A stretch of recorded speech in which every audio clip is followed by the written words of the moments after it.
What's going on, everybody? My name's Apple248 and today we're going to be talking about how to camp in Black Ops 3. And so we're starting off with the map Splash, new DLC map from The Awakening. And we're going to jump right into it, guys, and I'm going to start talking to you guys about placement. Probably the most important thing in camping. Where are you going to camp? Well, basically, the idea of camping is to choke off a point on the map where people are always going to be. So like you're gonna have to be playing objective-based games, guys. No team deathmatch, because team deathmatch, everyone's scattered. There's no real position or where everyone's trying to go. As we're domination, someone's always trying to go to B, and so camping around B in a building is perfect. Okay, guys. So now let's get into the class setup. I put the trip mine on because the trip mine will save your life from behind. You have to have good positioning with that. Flak jacket, because people are always going to be throwing grenades in because they know you're in there and they always try to get you out. And then scavenger to resupply ammo and to resupply your trip mine, because that will be used. Of course, awareness. If you have a nice headset, you can hear people walking around above you, below you, and that's always great. Tactical mask, you know, people are going to be throwing concussions in as long as those grenades, so concussions, you're protected from that. And of course, dead silence, because dead silence, you can be quiet because people are also going to have good headsets and try to listen for you. And so this is basically my whole setup, guys. Got the M887 with silencer and quick draw, rapid fire and reflex, and of course, guys, for specialists, hives, because hives you can put anywhere and you don't have to worry about them. And for score streaks, you got your UAV, hardened sentry, and wraith. You guys could have like maybe a counter UAV or a guardian if you want to throw that in there and take off the wraith. But as you guys can see here, I'm choking off B. I'm doing fine and everything. I'm coming back to check out, scoping out the area. That's one thing, guys, you gotta have to make sure you do to stay is important. Excuse me, there stuttered. I don't know why. But it is important to make sure you're checking back and forth until you get that hardened sentry, because your hardened sentry is kind of like another teammate. It watches your back, just like the little trip mine. I mean, you can't really depend on the trip mine because people can kind of slide by it, but if you're sneaky enough with it, you should be golden. But see right there, that was kind of a bad placement on my part because, you know, it was the end of the round, but you get what I'm saying. It watches my back while I can watch something else. So now what I want to talk about, guys, is of course hive placement.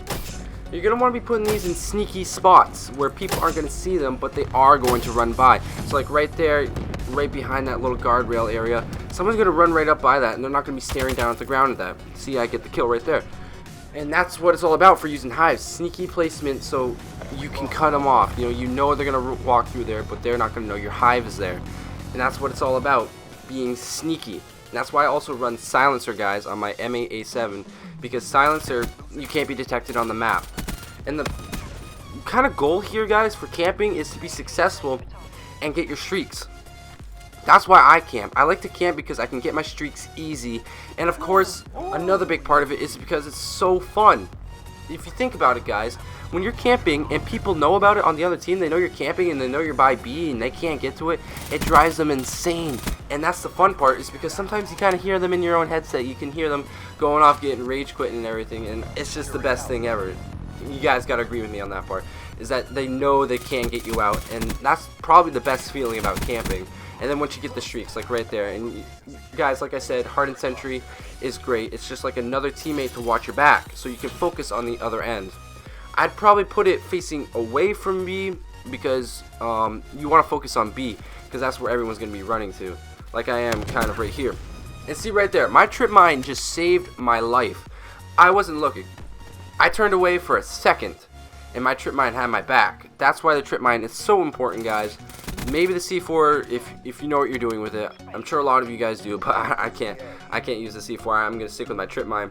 And there you guys go. I get my wraith. Finally get my wraith towards the end. I could have used something else, like maybe a hater, but you know, of course I love the wraith. The wraith is great, and it's kind of got that overhead coverage. And that's the great thing about camping, guys, is that you can kind of avoid other people's score streaks. So say if the other team was to get a wraith, you're inside. You're camping inside. You know, you got a roof over your head. You're not going to get shot down by that wraith as long as you're out of the field of view. So there you guys go. I get the last kill with my M887. And I had all my streaks running. I was camping with flak jacket, scavenger, tactical mask. Luckily, I didn't have to use those two perks, but scavenger did save my life because I was able to refuel or resupply with ammo, and to get more trip mines. And I didn't die that much, guys, but I did die getting there a couple times. That's the only struggle it's going to be, is that if people are going to know that you're going there, it's going to be a little different. Just take a different route or something. But yeah, guys, that's all I have for you guys today, and I'm really hoping that you guys enjoyed the video. If you guys like seeing these type of videos, of course, leave a thumb up and comment down below what you would like me to go over next if you guys are having a hard time with anything. But yeah, guys, as always, keep it real.